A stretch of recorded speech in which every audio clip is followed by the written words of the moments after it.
हे friends, आपका स्वागत है मेरे चैनल में। और आज हम लोग देखेंगे कि हमारी जो कैबिनेट है, जो देश की यूनियन कैबिनेट है, उसने क्या एक नया अप्रूवल दिया है, किस चीज़ पे नया अप्रूवल दिया है, अपना मुहर लगाया है। ठीक है, तो हम लोग पिछले इसी महीने में, अगस्त के महीने में हम लोग पीछे देखे हैं कि नेशनल एजुकेशन पॉलिसी क्या है, न्यू एजुकेशन पॉलिसी क्या है 2020 का।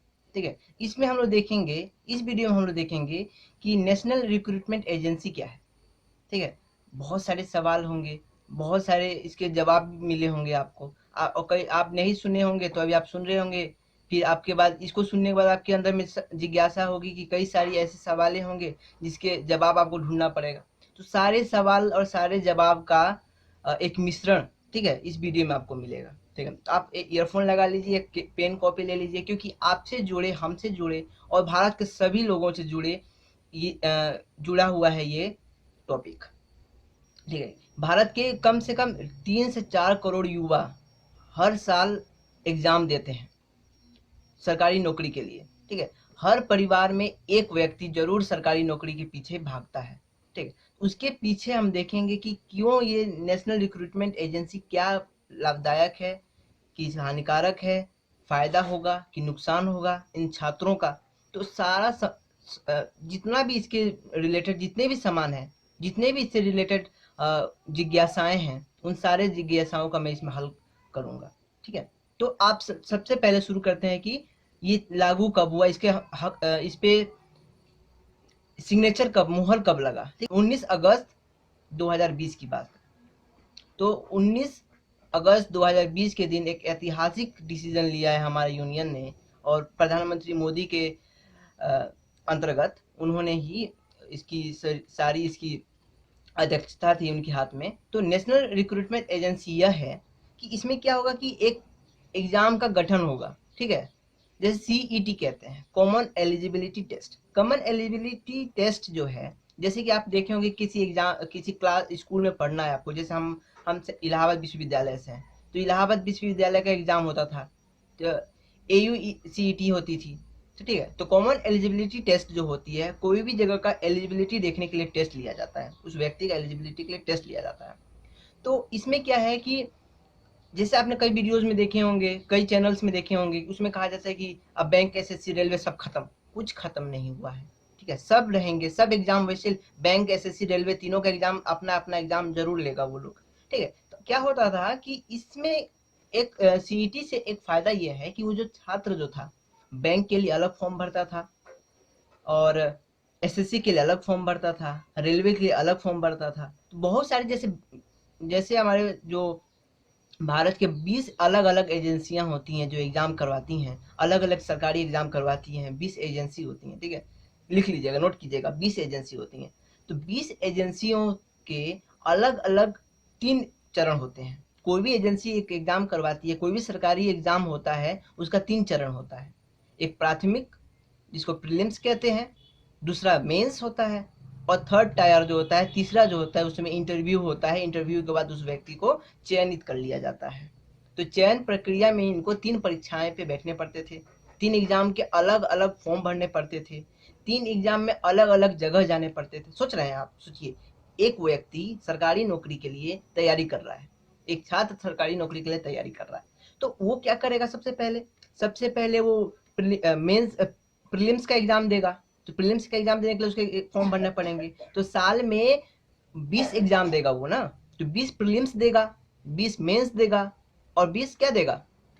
तो वो 20 इंटरव्यू देगा। तो तीनों के लिए 20-20, समझ रहे हैं, 2 4 6 60, टोटल 60 पे एग्जाम के लिए 60 बार वो क्या करेगा? फॉर्म भरेगा। 60 बार वो 60 जगह जाएगा।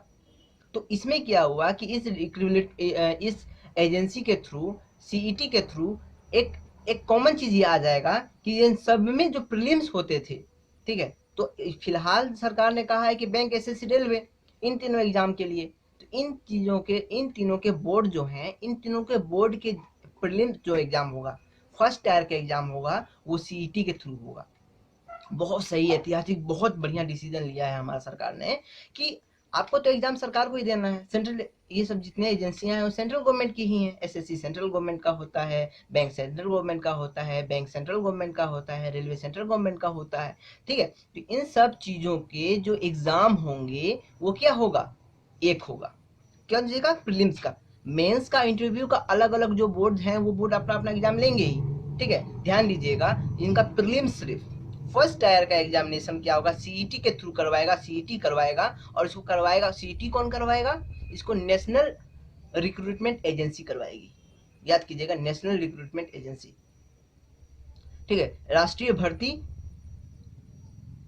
नीति ये करवाएगी। ठीक है, तो इसका जो है, इसमें क्या है कि उस व्यक्ति को, उस एक छात्र को 3 जगह 3 बार एग्जाम नहीं देने पड़ेंगे, 3 जगह जाने नहीं पड़ेंगे, 3 बार फॉर्म नहीं भरना पड़ेगा। एक जनरल कैटेगरी का बच्चा 600 रुपया का फॉर्म भरता है, 6 तिया 18, तो 6 तिया 1800 रुपये उसके बच रहे हैं। 1800 रुपये के साथ वो 18 जगह जाना, उसको 3 जगह जाने में बच रहा है। एक जगह जान, अपने जगह से दूसरे जगह पे जाने पे क्या होता था, कम से कम 500 रुपया मानिए, तो जाने 500, आने 500, 1000 रुपया उसके बच रहे हैं, और खाने के 500, 1500 रुपए, तो 4500 रुपए उसके बच रहे हैं आने जाने में, एग्जाम देने में। समझिए कि उस बच्चे को कितना फायदा हो रहा है, मानसिक उसके कितने तनाव कम हो रहे हैं इस एक एजेंसी के थ्रू, क्योंकि रिजल्ट तो सरकार ही देगी, सेंट्रल गवर्नमेंट ही देगी। तो बहुत अच्छा हुआ। और दूसरा चीज, पहला चीज ये कि 3 चीजों के लिए, बैंक, एसएससी और रेलवे, इन तीनों के प्रीलिम्स एग्जाम के लिए सिर्फ एक ही क्या होगा, एक ही एग्जाम होगा। तो उसके लिए क्या होगा कि उस बच्चे को, जैसे एसएससी की तैयारी करते थे बच्चे, तो उनको एसएससी की तैयारी करने के लिए अलग कोचिंग ज्वाइन करना पड़ता था। ठीक है, बैंक के लिए अलग कोचिंग ज्वाइन करना पड़ता था। वही व्यक्ति बैंक, एसएससी, रेलवे 3 के लिए 3 अलग अलग कोचिंग करते थे फर्स्ट टायर के लिए। अब उसको क्या करना पड़ेगा, एक ही जगह कोचिंग करना पड़ेगा, और वो होगा सीईटी के लिए।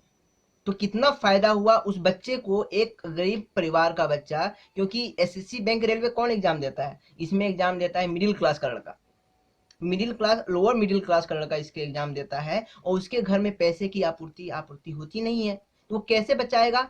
इस तरह से उसका पैसा बच रहा है, उसके परिवार से दबाव कम हो रहा है, वो मानसिकली और मेंटली वो क्या करेगा, अच्छे से पढ़ेगा।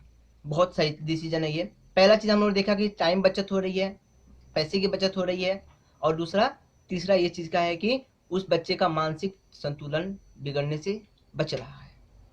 ये पहला चीज देखे। अब देखते हैं हम लोग कि सीईटी में एग्जाम की पैटर्न्स कैसे होंगे। तो सबसे पहला चीज कि पहले क्या होता था, अभी तक क्या होता था, अभी होता था हिंदी और इंग्लिश में, लेकिन अब क्या होंगे, 12 अलग अलग भाषाओं में इसकी परीक्षाएं होंगी। असम का लड़का असमीस में लिखेगा, तेलुगु पढ़ने वाला लड़का तेलुगु में लिखेगा। पहले क्या था, वहां पे भी हिंदी इंग्लिश ही होती थी, तो उस बच्चे को प्रश्न समझने में दिक्कत हो जाती थी यार। वो बच्चा समझता था, समझ में नहीं आता था कि ये प्रश्न लिखा क्या है। अब उसको क्या होगा कि अपनी भाषा में जो है, अपने रीजनल लैंग्वेज में वो आराम से अपना काम कर लेगा। ठीक है, बहुत अच्छी डिसीजन ये है कि भाषाओं को, भारत में भाषाओं को आगे बढ़ाने के लिए बहुत अच्छा काम कर रहा है हमारा सरकार। जैसे नेशनल एजुकेशन पॉलिसी में देखिए आप लोग, न्यू एजुकेशन पॉलिसी में देखिए आप लोग, उसमें भी बच्चों को रीजनल लैंग्वेज और नेशनल लैंग्वेज के आगे आधार पर आदमी बच्चों को पढ़ाई करवाई जाएगी। तो बहुत अच्छा चीज़ है ये भी। तो दूसरा चीज़ देखेंगे, लागू कब होगा ये। तो ये लागू होगा 2021 से।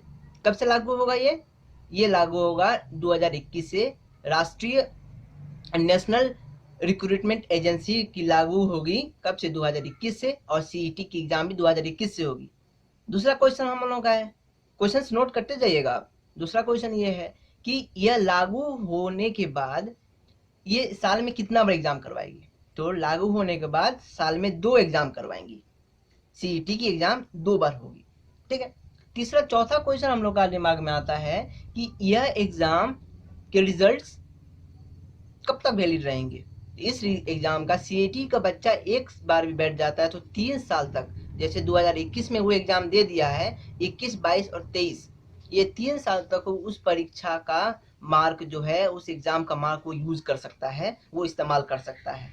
ठीक है, और 5वां सवाल क्या है कि ये जो कितने साल तक दे सकता है। इसकी कोई एज लिमिट नहीं है, ठीक है। जब तक सरकार आपको उस एग्जाम के लिए, जैसे एसएससी के लिए मान लीजिए कि 30 साल तक है, तो बच्चा सीईटी 30 साल तक दे सकता है। 30 का 30 दूनी 60 बार वो एग्जाम दे सकता है, ठीक है। वो बच्चा 60 बार एग्जाम दे सकता है। और मान्यता किसकी होगी? जिसमें सबसे ज्यादा मार्क्स उसको मिला है उसी का उसको मान्यता मिलेगा, ठीक है। उसी को वो यूज करेगा सरकार। तो बहुत अच्छा चीज है ये। हम लोग 6 क्वेश्चन देखिए। 7वां क्वेश्चन क्या है कि जो सीईटी जो है, ठीक है, सीईटी जो है वो कौन कौन से क्षेत्र में और आगे बढ़ सकता है, तो इसके कौन कौन क्षेत्र में बढ़ सकता है वो भी हम लोग देखते हैं। पहला जगह कि अभी तो सेंट्रल में ही है और सिर्फ 3 में ही है, बैंक, एसएससी, रेलवे में है। आगे और भी सारे 20 एजेंसियों में इसको लागू करवाया जाएगा, फिर स्टेट में भी लागू करवाया जाएगा, फिर केंद्र शासित प्रदेश में भी लागू करवाया जाएगा। और एक चीज आप सुनेंगे तो चौंक जाएंगे कि इसको वैधता किस में दी जाएगी? प्राइवेट सेक्टर में भी दी जाए। अगर प्राइवेट सेक्टर चाहता है तो इसके मार्क्स को अपने वहां पे यूज कर सकता है। बहुत सही डिसीजन है, स्वागत है इस चीज का। और फिर देखते हैं हम लोग कि जो ये सीईटी जो है, सीईटी क्या इसकी सिलेबस आ गई है? तो नहीं, अभी तक इसकी सिलेबस के बारे में डिस्कशन नहीं हुआ है, अभी तक इसके लैंग्वेज के बारे में डिस्कशन नहीं हुआ है। हाँ, लेकिन एक बात और है, ये जो रिक्रूटमेंट एजेंसी जो है, नेशनल रिक्रूटमेंट एजेंसी जो है, वो भारत के हर जिला में होगा। अभी तो 117-18 के आसपास में बताया गया है, लेकिन भारत के हर जिले में इसकी सेंटर होगी। इसके एग्जाम का पैटर्न एग्जाम का क्राइटेरिया कैसा होगा? एग्जाम किस फॉर्म में होगा? यह एग्जाम मल्टीपल चॉइस क्वेश्चन में होगा, जैसे प्रीलिम्स हर चीज का होता है, ठीक है। ऑनलाइन बेसिस, कंप्यूटर बेसिस से होगा, कंप्यूटर से होगा, ऑनलाइन बेसिक पे होगा। तो इसमें धांधली की कोई भी एक रत्ती भर का भी आपको डर नहीं है कि धांधली होगा, क्योंकि ये सब कंप्यूटर बेस पे होगा, ऑनलाइन बेस एग्जाम होगा। सीईटी जो है, अब देखते हैं हम लोग संक्षिप्त में कि सीईटी इसको कौन करवाएगी? नेशनल रिक्रूटमेंट एजेंसी करवाएगी। सीईटी 3 साल तक, इसकी रिजल्ट 3 साल तक वैलिड रहेगा। वो बंदा साल में 2 बार एग्जाम दे सकता है, और जो इसका बेस्ट रिजल्ट होगा वो यूज करेगा। तीसरा चीज, सीईटी बैंक, एसएससी, रेलवे के प्रीलिम्स एग्जाम के लिए सिर्फ होंगे। आप ध्यान दीजिएगा, सिर्फ प्रीलिम्स एग्जाम के लिए होंगे। सीईटी कब से लागू होगी? 2021 से लागू होगी। सीईटी में क्या क्या आपको मिलेगा? इसमें लैंग्वेज आपको मिलेगा, आपके जिला में ही आपको एग्जाम देने में रहेंगे। तो और इसमें क्या होगा कि एक एग्जाम होगा पूरे 3 सब्जेक्ट्स के लिए। तो बहुत सही डिसीजन है, और आप इसको अच्छे से समझिए। अगर आपने पूरे वीडियो को देखा होगा तो मैंने पूरे वीडियो में आपको बताया है कि नोट्स कर लिया कीजिएगा। नोट्स करेंगे तो आपको समझ में आएगा कितना आसान है इससे। और 1 करोड़ बच्चों को इससे लाभ मिलेगा। 1 करोड़ बच्चों को बहुत चीज में, बहुत जगह में लाभ मिलेगा। वो अगर चाहे तो और अच्छे से पढ़ सकता है, उसको अभी से पढ़ना पड़ेगा, क्योंकि इसमें क्या होगा, कंपटीशन बहुत हाई हो जाएगा। कई बच्चे ऐसे होते हैं सिर्फ एसएससी के लिए ही तैयारी करते हैं, लेकिन उसको क्या पड़ेगा, इसमें भी एग्जाम देना पड़ेगा ना, तो उसके थ्रू कंपटीशन और टाइट हो जाएगा, तो बच्चों को और मेहनत करने पड़ेंगे। लेकिन उसको मानसिक, अब क्या होगा कि चलो ठीक है यार, एक ही एग्जाम देना है, एक एग्जाम वो दे दिया और अपने सेटिस्फेक्शन मिल गया, तो 3 साल तक उसके बारे में सोचेगा नहीं, मेंस के प्रीलिम्स के बारे में सोचेगा नहीं। अब उसको क्या करने रहेंगे? मेंस और इंटरव्यू की तैयारी करने रहेंगे। मेंस और इंटरव्यू की तैयारी आराम से कर लेगा, बहुत बढ़िया से करेगा, ठीक है। इससे ये फायदा हुआ कि वो दिमाग में होता है ना कि यार, मेन आदमी क्या होता था, बच्चे क्या होते थे, स्टूडेंट्स क्या होते हैं कि वो पढ़ते हैं, वो मेंस भी निकाल लेते हैं, वो प्रीलिम्स भी निकाल लेते हैं, वो मेंस भी निकाल लेते हैं, इंटरव्यू जाके फेल हो जाते हैं। तो इंटरव्यू में वो बच्चा फेल हो जाता है, तो उसको फिर से वही काम, वही एक साइकिल की चैन की तरह फिर वही जगह पे आता है, और फिर उसको फॉर्म भरना पड़ता है प्रीलिम्स के लिए, फिर मेंस के लिए, फिर इंटरव्यू के लिए। अब क्या होगा, वो बंदा एक बार भर दिया है और एक बार एग्जाम होकर वो पास हो गया अपने सेटिस्फेक्शन से, 100 में से 80-85 कितना भी लेकर आ गया है, तो वो अब क्या करेगा? अब दोबारा तो वो प्रीलिम्स का तैयारी करेगा नहीं, वो मेंस का और इंटरव्यू का तैयारी करेगा। उसके लिए फायदा हुआ। तो पूरा गिना चुना करके, पूरा देख के हम यह कहेंगे कि सरकार ने बहुत सही डिसीजन लिया है। लेट लिया है लेकिन सही लिया है, देर सही लेकिन भला है इसमें, अच्छा है। ठीक है, तो इसी पे हम अपना वीडियो को अंत विराम देते हैं। और आप इस वीडियो को, आपको ये वीडियो कैसा लगा, जानकारी कैसी लगी, वो आप जरूर अपने फीडबैक जरूर दीजिएगा कमेंट सेक्शन में। तब तक के लिए आप हमको अलविदा दीजिए। जय हिंद, जय भारत।